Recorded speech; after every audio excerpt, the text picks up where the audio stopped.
Alright, so today is part 2 of the black to silver journey documentation videos. So about a month ago I put up a video, black to silver transformation part 1. That was basically documenting going from box black dye of 10 years to about a brown shade. I'm not at my end goal yet. This is just the next step in the journey. I've actually gone to the salon 3 times in between that last video. Wait, 3 times? 1, 2, 3, yeah. And what you're seeing today. I'm pretty sure I have about one more step, 1 or 2 more between pure silver. I've been documenting pretty much this entire process on Snapchat. So if you've missed that, my Snapchat is the Tale of Snaps. I pretty much shared a bunch of the products I've been using, the salon experiences. So just have to make the disclaimer every time in hair videos that I am not a professional hairstylist. I didn't go to cosmetology school.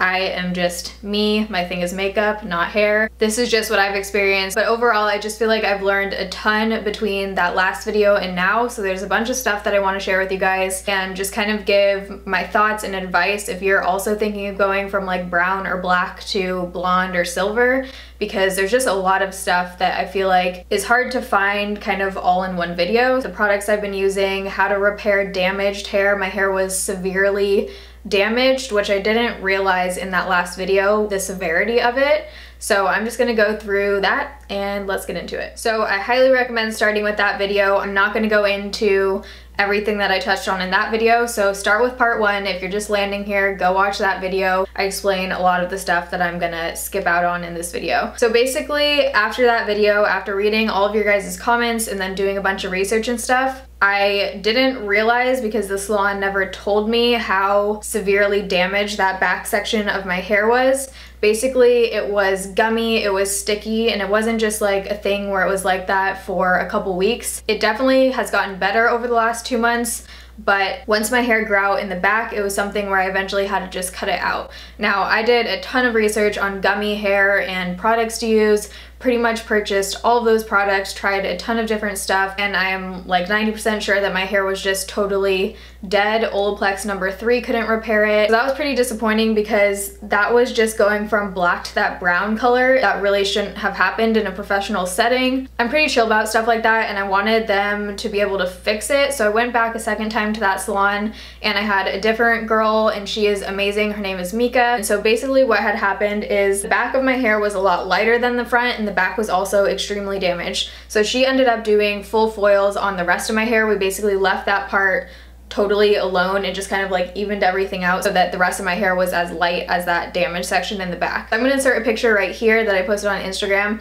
which was after going to Mika. She did a really good job. It looked really good. For what she was working with, I was really happy when I left the salon the second time. So basically after that second visit, I was in full repair mode. So I was trying everything to fix my hair. I was using Olaplex. I was only washing my hair like once or twice a week. I was doing a ton of hair masks. I am gonna share with you my favorite ones that I found after I finished where we are right now. That first salon was in Bremerton. I live in Seattle, so it's about an hour ferry ride each way, so it is a commute. And I super randomly ended up finding this stylist named V on Instagram, and she specializes in color correction, and all of her photos were pretty much super warm, super orange hair transformed into like gray, silvers, ashy blondes, and that is exactly what I'm going for. I just texted her and she randomly had an opening that week. According to Instagram, I first started this process on May 28th. Second process was on June 21st, so I waited a month between the first and the second. Again, we didn't touch the damaged area. Then from there, I waited 3 weeks. I went in on July 6th to go into V, who's at Salon Bella in Bellevue, if you're from the Seattle area. So I'm gonna post the before and after picture here, but she is honestly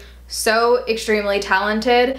One of the things I wanted to mention in this video, and no shade to any of the stylists that have worked on my hair, I don't want to mention the first person's name because she has done amazing work before. I've seen her pictures, I've seen her Instagram, and I just think mistakes happen. I don't know her history, I don't know how long she's been doing hair, but just with anything, you learn from your mistakes. Part of that I learned throughout this whole process is that going from black to blonde or black to silver is a really hard thing, and if you don't find someone that specializes in color correction or has done black to blonde before, when I was researching people to go to for this, I had about 5 stylists on Instagram tell me straight up no, like they weren't willing to touch my hair because they knew there would be a ton of breakage, there would be a ton of damage. So I think part of the key to all this is really finding a stylist that you trust. Make sure that you do intense research on them and just previous photos. Ask if they use Olaplex, ask if they've done black to blonde before. It's not an easy thing, which I realize now. And I'm just so thankful that I found V, because this is what she specializes in. Find someone who is so extremely talented, because you're gonna be paying out the butt for this, and if you are, it better be worth it, and they better not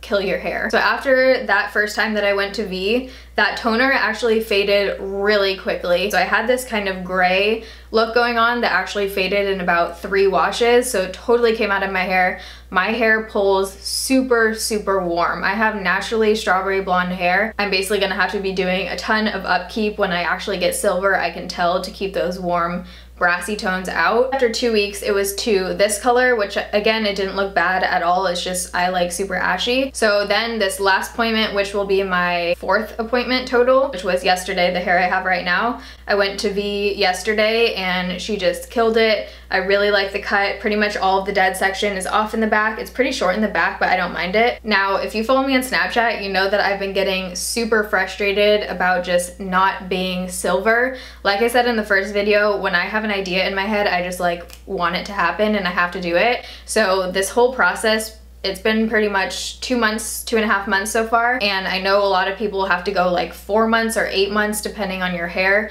My hair actually bounces back pretty fast. Now, my hair isn't healthy right now, but it definitely isn't fried. It's just dry and needs some love. But for me, I'd rather have that kind of condition and be the color I want, because if not, I'll just like dye it blue or dye it black or something, and then all of this would be for nothing. When I was that super warm shade a few weeks ago, I was so close to dyeing my hair blue. I was so close to just getting bleach and doing it, but I held out, and I'm so glad I did, because I feel like I am on the final straw now. I have 1 or 2 sessions before I'm completely silver. I'm gonna talk about how I plan on keeping it this kind of ashy color between now and my next one, because what I think I want to do is wait about 6 weeks this time so that my hair is really healthy and so that we can really hopefully push it to get it to silver so I don't have to go in a second time. So a few people on Snapchat asked how much this whole process has cost so far. My first 2 sessions were about $175 each, which I felt was really cheap actually, because most people charge per hour and I was there for like 5 hours,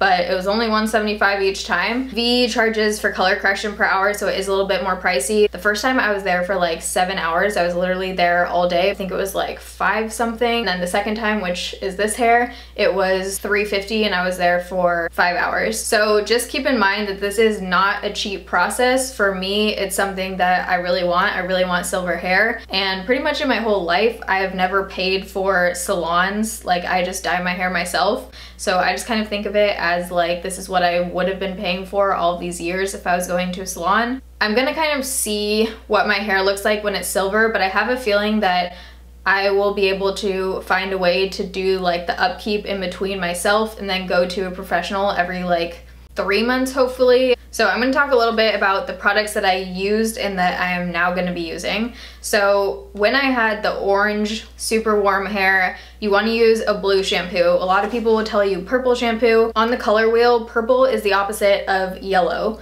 Blue is the opposite of orange. So if your hair is more orange than it is light blonde, you're gonna need to use a blue shampoo. I have the Joico Color Balance Blue, which did a little bit for me on the parts that were light enough. My hair was so many different shades of brass that certain parts of this took to this shampoo, other parts I feel like it did nothing to. So you're just gonna have to determine for yourself if your hair is light enough to use a blue shampoo or a purple shampoo. But this can help. It's basically like a super blue shampoo. It kind of like dyes your hands blue. It's that blue. If you want more intense color, you can put it on dry hair and then wash it out. I kind of did a combo of the two. So based on your guys' recommendations in last video, for the dead section on my hair, I've been using the Anza Healing Color Care. This is the trauma treatment. This stuff is great. You need the tiniest bit of this. I really think this made a difference. So the gummy section in my hair, it basically would like instantly dread and be this like dry straw thing as soon as it dyed. Basically felt like a giant dreadlock. So I do think that this helped to take out the gumminess and to bring the rest of my hair to an okay place. This is pretty pricey, but you can get it on Amazon for like $10 cheaper, I think, than you can on Ulta. So that's what I did. Put this in wet hair after you shower. If you have damaged hair, you want to apply as little heat as possible, and also only wash your hair like once or twice a week. Wash your hair as little as possible because every time you wash your hair, it takes out the natural oils. So this is something that I think only like 2 or 3 of you guys snapped me, but I had decided to randomly pick it up. And I'm so happy that I did, because I honestly feel like this has worked better than probably 15 of the high-end products that I picked up. This is the L'Oreal Total Repair Damage Erasing Balm. You can get this at the drugstore. I'm sure some of you hairstylists will have something to say about this, but honestly, this has done wonders on my hair. I've used it about 4 times, and I noticed the difference after the first time. My hair just felt so much softer, so much more moisturized. I use this just in the shower as a conditioner, where I just leave it on for about 5 minutes. Highly recommend this if you have dry, damaged hair. I know a bunch of you guys are gonna comment telling me to use Olaplex, and I can't remember if I mentioned that in the last video, but yes, I've been using Olaplex throughout this whole process. Every salon I've gone to has been using Olaplex. I do have the number 3 at-home treatment, which you can actually get on Amazon. That isn't gonna make your hair feel soft. It's just supposed to be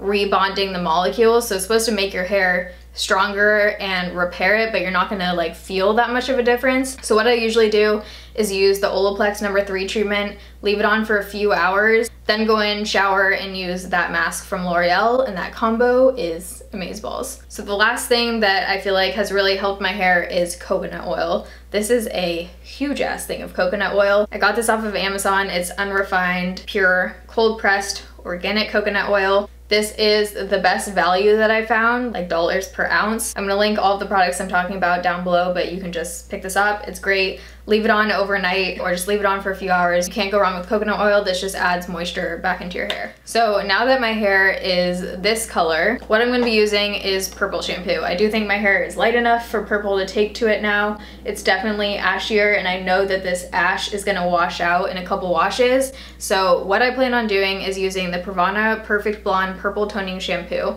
Depending on how much this helps to tone my hair, if it doesn't work, I need to find something in the meantime that helps to keep me ashy. And from what I've heard from you guys, it looks like there are 2 ways that you can go about doing that. The first one is by using a toner, which can be a lot more damaging because it does have peroxide in it.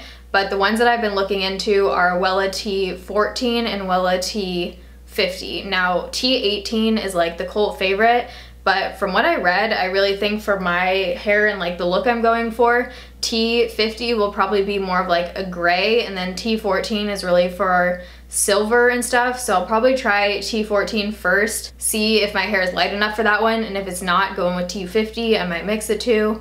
Let me know what you think. The other option is skipping out on the toner altogether and trying a semi-permanent dye. Now, the downside with that is that I believe you have to use like a clarifying shampoo or something to actually kind of remove that before you go in for your next bleach. But the ones I've really been looking into are Joico Titanium, and then also Ion Titanium. I've also heard that you can use Manic Panic Ultraviolet. Just use a tiny bit of that, mix it in with a conditioner or something, and just let that sit on your hair for a little bit. So I'd love to hear what you guys think about that, especially if you're a hairstylist. So hopefully the next hair journey transformation video I make will be when I'm completely silver. I think I want to get tape-in extensions too. Unfortunately, V doesn't do tape-in extensions, so I'm gonna have to find someone else who can do like silver tape-ins. So if you have any recommendations for people that do tape-ins in the Seattle area, let me know down below. I hope that this video was helpful for you guys and that you got some ideas for products that you want to try with your hair, and just if you're going from black to lighter. I hope that this series is helpful for you guys. If you want to see a look on the makeup I'm wearing in this video, it'll be up after this video, probably next week